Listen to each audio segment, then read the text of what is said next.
Good evening, everybody. I am Deepti, your new teacher for English subject, and today I'll be discussing poetic devices with you. The other day, one of our classmates asked कि ma'am क्या आप ये explain कर सकते हैं कि poetic devices क्या होते हैं। तो यहाँ आपके सामने आप देख रहे हैं कि कुछ एग्जाम्पल्स हैं पोएटिक डिवाइसेस के। फर्स्ट है similes. Similes figures of speech that compares to unlike things using the words like or as. जब हम दो अनयूजुअल चीज़ों का कंपैरिजन करते हैं, फॉर एग्ज़ाम्पल अगर मुझे किसी ब्यूटीफुल गर्ल को डिस्क्राइब करना है या उसके लिए बोलना है तो मैं सिमिली यूज़ करते हुए बोल सकती हूँ कि she is as beautiful as an angel. तो जब मैं उसको एक एंजल से कंपेयर कर रही हूँ, एंजल और गर्ल में डिफरेंस है, बट जब मैं एक गर्ल को ये बोल रही हूँ कि ये तो एंजल की तरह सुंदर है और मैं वहाँ पे कंपैरिजन में एज या लाइक लगा रही हूँ, तब वो क्या है, simile. Here the given example says his feet were as big as boats. उसके पैर जो हैं वो बोट्स जितने बड़े थे।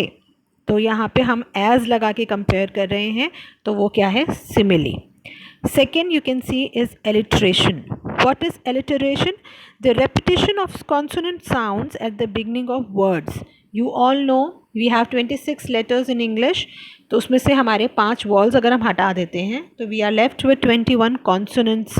उन कॉन्सोनेंट्स के साउंड को जब हम किसी लाइन में बार बार रिपीट होता हुआ देखते हैं, जो जनरली पोएट्स यूज़ करते हैं अपनी लाइंस को अट्रैक्टिव बनाने के लिए, तो हम उसको बोलते हैं यूज़ ऑफ एलिटरेशन।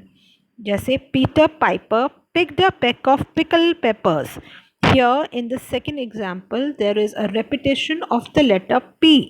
तो जब आप इसको रीड कर रहे हैं, पढ़ते हैं, बोलते हैं, तो बार बार प का साउंड रिपीट होता है बोलने में और ये एक इफ़ेक्ट क्रिएट करता है जिसको हम बोलते हैं alliteration. Then you have metaphor. Metaphor is again when you compare to unusual things with each other. जैसे आपने सिमिली में कंपेयर किया था, लेकिन यहाँ पे हम एज या लाइक नहीं यूज़ कर रहे। जहाँ पे आप एग्जांपल देखेंगे, her here is silk. Now you know hair is a different thing and silk is obviously a different fabric के लिए हम बोलते हैं सिल्क। तो यहाँ पे जब हम इन दोनों को कंपेयर कर रहे